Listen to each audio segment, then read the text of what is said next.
was substantiated, the report. He declared that rules are rules, but instructed the accountant to deduct 100,000 rupees from the woman's salary. In the past, when he had started a business and couldn't afford to pay salaries, he had sold his dowry to help her raise money.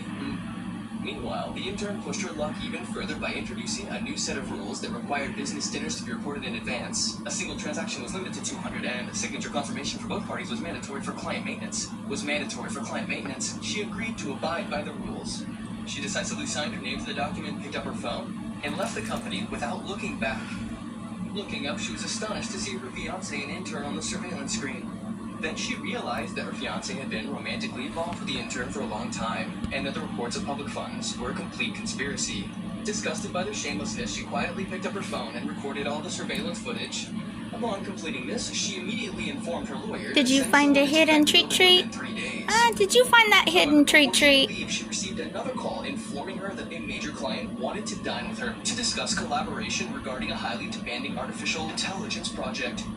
She agreed, realizing this was the perfect opportunity to give a major client a taste of the company's new rules. A short while later, she arrived at the agreed location where, at the dinner table, the client expressed great interest in collaborating and couldn't wait to sign the contract immediately.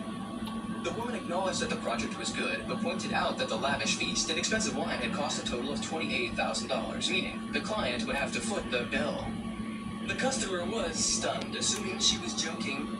Early the next morning, the fiancé was severely reprimanded by the customer, who said that after decades in the business world, he had never suffered such humiliation as being treated like a beggar with 200 euros. The customer firmly declared that he would not renew the contract and would no longer introduce him to prestigious projects.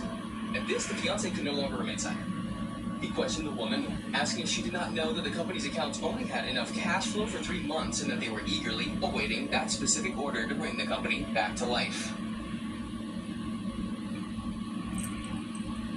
At the company's general meeting to distribute quarterly bonuses to employees, everyone received a bonus of at least $80,000. However, the woman who had helped the company secure revenue of $30 million received only 1 cent. She questioned whether there was a problem. And it only with took bonuses. a treat Her account treat. had almost nothing. She explained that she had negotiated the major project. Upon hearing this, the accountant replied that it wasn't her fault, as the boss had stated that there was a problem with her refund, which had led to the temporary withholding of her bonus. Before she could speak, the intern barged in and filed a formal report accusing her of using public funds for personal use by paying personal bills totaling $100,000 totaling. When the woman noticed that the accuser was an intern who couldn't even identify all the clients and questioned her authority to make such a report. At this point, the intern suggested that she should follow the rules and transfer the $100,000 back to the company account. And Did you like your new toy? misunderstand her because he was her fiancé. You like your new toy? It spit out treats.